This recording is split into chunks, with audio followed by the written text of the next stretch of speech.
humanização tem sido entendida como uma das principais dimensões para a construção de uma política de qualificação no SUS, de conjunto de reformulações propostas nesse sentido.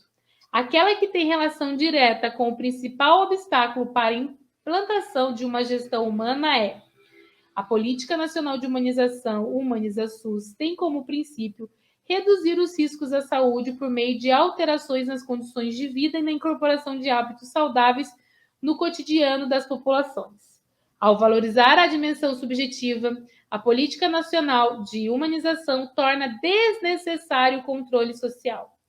A valorização da dimensão subjetiva e social em todas as práticas de atenção e gestão no SUS é um dos princípios norteadores da Política Nacional de Humanização, ou Humaniza-SUS.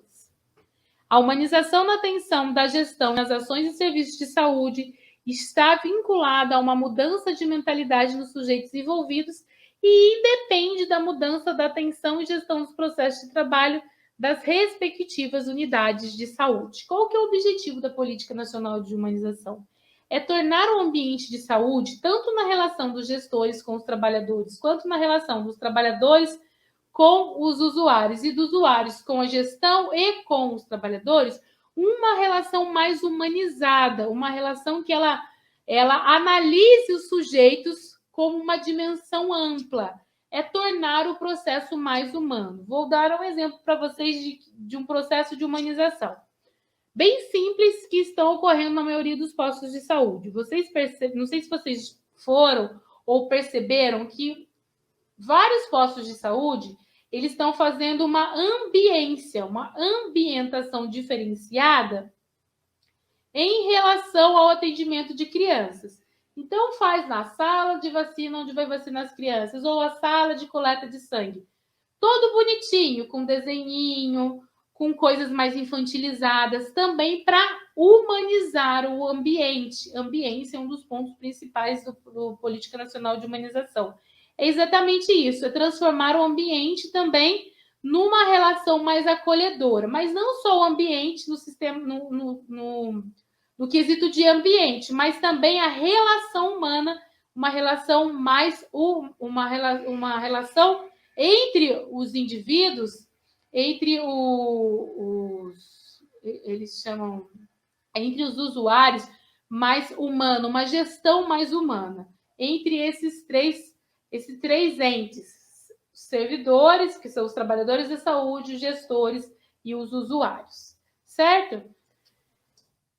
Valorização da dimensão subjetiva e social em todas as práticas de atenção e gestão do SUS é dos princípios norteadores da Política Nacional de Humanização, Humaniza-SUS. Olha aqui, ó, os norteadores da Política Nacional de Humanização: valorização de dimensão subjetiva, estímulo a processos comprometidos, fortalecimento do trabalho em equipe, atuação em rede com alta conectividade e utilização da informação, comunicação e educação permanente nos espaços de gestão. É exatamente isso que o item C está nos falando: valorização da dimensão subjetiva e social em todas as práticas de atenção e gestão no SUS é um dos princípios norteadores da Política Nacional de Humanização.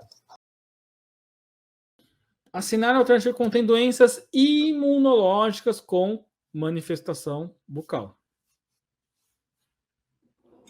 Aqui só um adendo, tá? Lá naquele quadro lá eu falava de epidermólise bulhosa como uma doença dermatológica. Mas a epidermólise bulhosa é uma doença genética. Ela não é uma doença imunológica.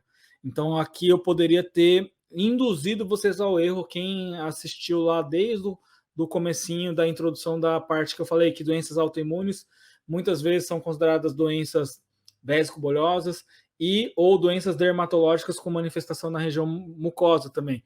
A epidermólise bulhosa estava lá dentro das doenças dermatológicas, mas ela, em especial, não é uma doença autoimune, não é uma doença imunológica, tá? Ela pode ter a formação de bolhas, como o nome próprio diz, epidermólise bulhosa, mas não é, tá bom? Então, só fazendo essa correção, né? Porque eu poderia induzir vocês ao erro se eu mostrasse aquele slide, né? Ou quem se atentou àquele slide de doenças dermatológicas, mas aqui eu estou fazendo essa esse complemento sobre aquele slide para você não errar uma questão dessa. E aí, né, o pessoal, Renata, Yuri, Norton, colocaram B. Realmente, pemphigoide bolhoso, pênfigo vulgar, lúpus eritematoso são sim doenças imunológicas com manifestações bucais. Então, a alternativa correta é a alternativa B. Então, por exemplo, varicela a gente já sabe, né, que não é uma doença imunológica, é uma doença viral. A gente elimina. E aí, com essa dica, esse complemento que eu falei de epidermólise bolhosa, aí você eliminaria as outras duas e chegaria na alternativa B.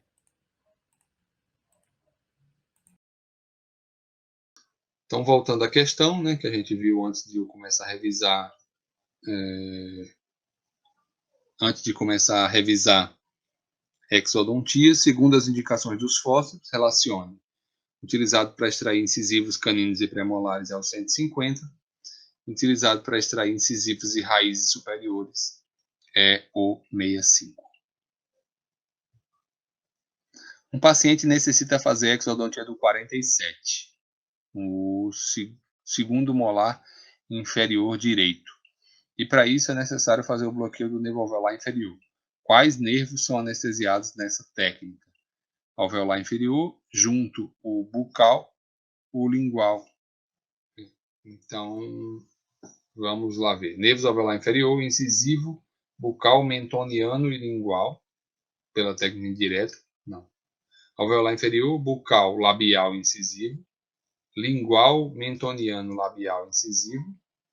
Nervos alveolar inferior, incisivo, bucal, mentoniano, lingual e labial. Não, é letra A. Nervos alveolar inferior, certo. Incisivo, certo, por tabela lá na frente. Bucal, certo. Mentoniano, certo. E lingual, letra A. Aqui, a letra B não pode ser, porque o labial não tem nada a ver com isso. O labial é ramo de outro nervo lá na pele. O labial não tem nada a ver com isso aqui. E o labial também não tem nada a ver com extração do 47.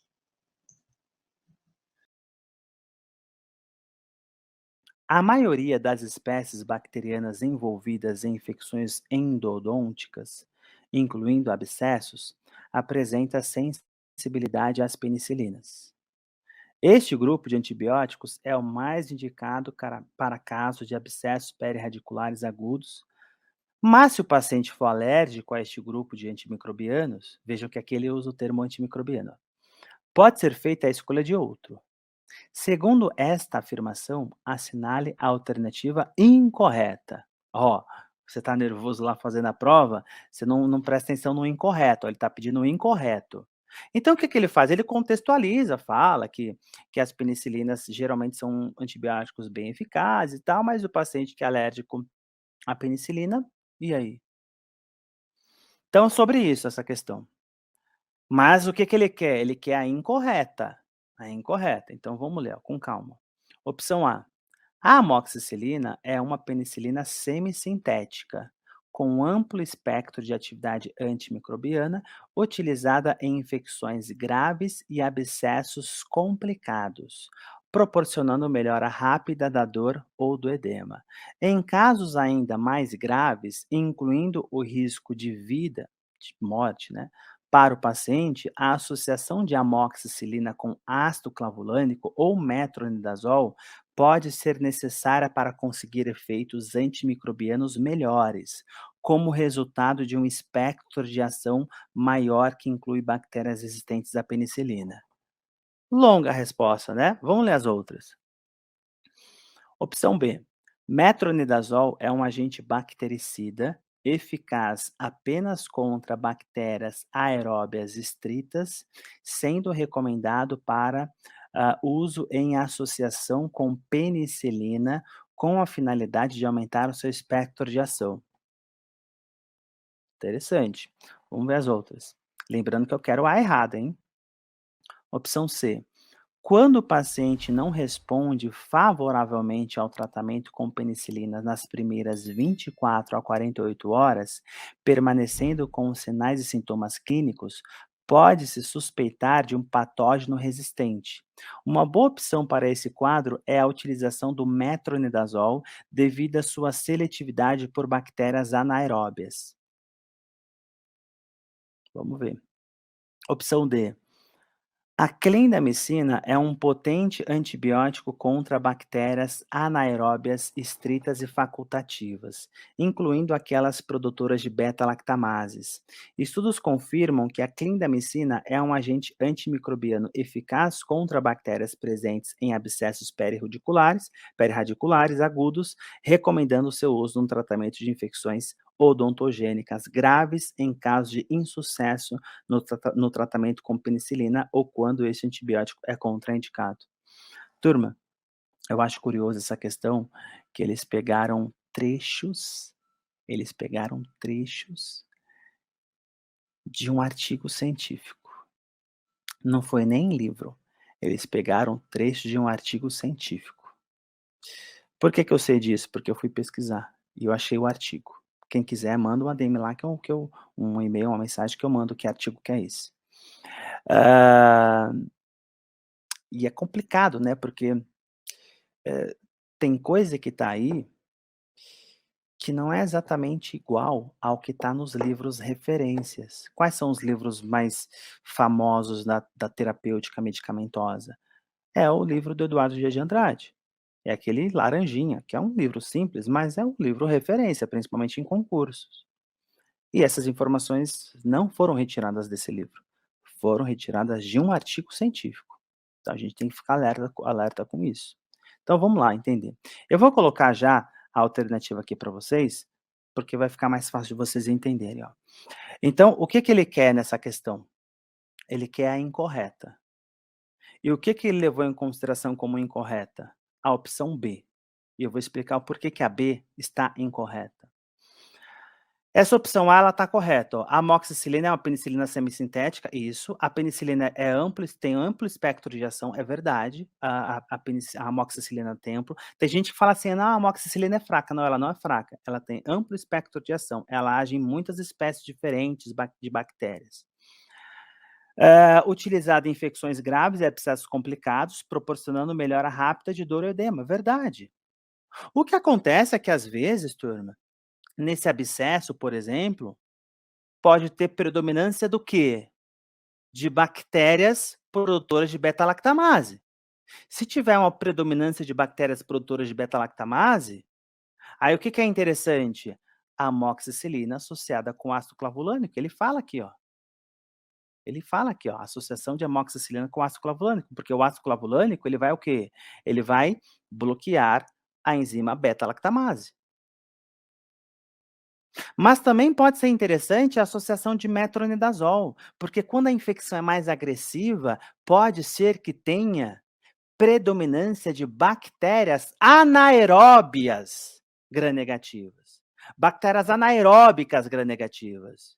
E o metronidazol é maravilhoso para matar bactérias anaeróbias gram-negativas. Então, também é uma associação interessante.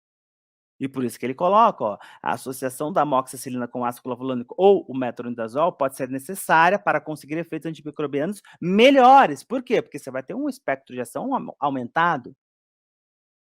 Então, tá certa essa afirmação. Aí a C, por que a C também é correta? Ó, quando o paciente não responde favoravelmente ao tratamento com penicilina nas primeiras 24 a 48 horas, ou seja, você começou ali 2 dias de tratamento e o paciente continua com febre, continua com linfadenopatia, continua com trismo, não tá legal? Ó, permanecendo com sinais e sintomas clínicos, 2 dias já de antibiótico, o paciente ainda tá com sinais e sintomas clínicos, pode suspeitar de um patógeno resistente. Uma boa opção para esse quadro é a utilização de metronidazol devido à sua seletividade por bactérias anaeróbias. Ó,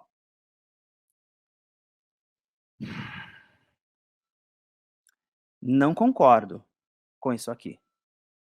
Quer dizer, a literatura científica não concorda muito com isso, tá? Por quê? Ó, não é essa a alternativa. Ele está levando em consideração que essa alternativa C ela é correta. Mas por que ela não é tão correto, porque ele fala assim, ó, pode suspeitar de um patógeno resistente. Beleza, realmente, pode ser uma bactéria que está resistindo aos efeitos da penicilina. Uma boa opção para esse quadro é a utilização de metronidazol, devido à sua seletividade por bactérias anaeróbias. De fato, o metronidazol, ele é uma boa opção para ser associado com a penicilina. Mas se na afirmação ele está dizendo de um patógeno resistente, o ideal seria colocar aqui amoxicilina com ácido clavulânico. Por isso que eu fui atrás dessa questão, fui atrás desse artigo. Porque no artigo ele fala isso aqui. Ele fala. E eu, particularmente, não concordo.